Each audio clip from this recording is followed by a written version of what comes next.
আসসালামু আলাইকুম। বর্তল ইউনিয়ন কৃত্রিম প্রজনন পয়েন্টে আপনাকে স্বাগতম। সরকারি এআই টেকনিশিয়ানগণ কিভাবে খামারির দ্বার প্রান্তে গিয়ে কৃত্রিম প্রজনন কাজ করে থাকে তা আজকে আমি আপনাদের দেখাবো।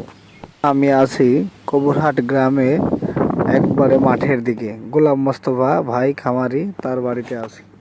দেখলেন আমার মোটরসাইকেলের সাথে একটা ঢোপ বাঁধা আছে। এই ঢোপটা নাম হচ্ছে ক্রায়োক্যান বা নাইট্রোজেন ক্যান। এখানে সিমেন্ট থাকে। সেই সিমেন্টটা আমি 38 ডিগ্রি টেম্পারেচারে থ্রোয়িং করে নিলাম। দেখতে পাচ্ছেন খামারি ও তার ছেলে দুইজন গরুটাকে ধরছে।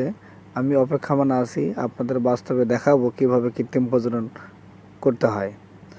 দেখতে পাচ্ছেন গাছের সাথে গরুটা বেঁধেছে। আমি হ্যান্ড গ্লোভস এবং হাতে এআই গান, যে গানের ভিতরে সিমেন্ট স্ট্র আছে, যেটা গাভীর জ্বরের ভিতরে তরল সিমেন্টের দিতে হয় এবং সেখান থেকে বাচ্চা কনসেপ্ট করে। আপনারা দেখতে থাকুন ধৈর্য ধরে। গাভী বা বকনা যদি ডাকে আসে তাহলে আমাদের খবর দিলে আমরা দ্রুত সেই গাভীর কৃত্রিম প্রজনন করার জন্য আপনাদের বাড়িতে যেয়ে থাকি। তবে এই হিটে আসলে সাথে সাথে কৃত্রিম প্রজনন করানো যায় না। সর্বনিম্ন 12 ঘন্টা পর কৃত্রিম প্রজনন করতে হয়। এছাড়াও আমাদের বর্তলী ইউনিয়ন পরিষদে সরকারিভাবে কৃত্রিম প্রজনন করানো হয় স্বল্প মূল্যের বিনিময়ে। আপনারা যারা গাভী পোষেন বা বকনা গরু পোষেন, তারা নিজেরাই কাঁচা ঘাস খাওয়াবেন। বাড়ির আঙ্গিনা আশেপাশে যা আছে কিছু কাঁচা ঘাস লাগানোর চেষ্টা করবেন।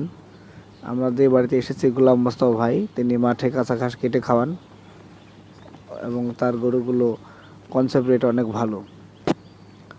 এছাড়াও ইউনিয়নবাসীকে অবগতির জন্য জানানো যাচ্ছে, যে কোনো সময় যে কোনো মুহূর্তে আপনাদের পাশে ইউনিয়ন পর্যায়ে এআই টেকনিশিয়ানগণ আছেন। আপনারা তাদের যোগাযোগ করলে দ্রুত সময়ে আপনাদের যে কোনো সমস্যার সমাধানের জন্য তারা চেষ্টা করে থাকে। নিশ্চয়ই জানেন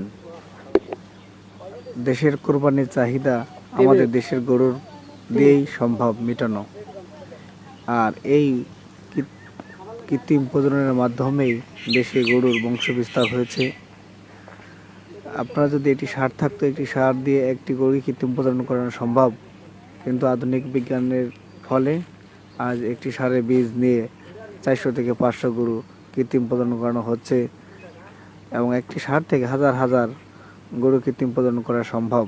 তাই উন্নত জাতের বাছুর নিতে হলে অবশ্যই আপনাকে ইউনিয়ন পর্যায়ে আমাদের সরকারি এআই টেকনিশিয়ান যারা কর্মরত আছে তাদেরকে ফোন দেবেন এবং আপনার একটি উন্নত জাতের ফ্রিজিয়ান গরু নেবেন। শাহিওয়াল গরু থেকে আপনারা বিরত থাকবেন। ধন্যবাদ সবাইকে। আল্লাহ হাফেজ।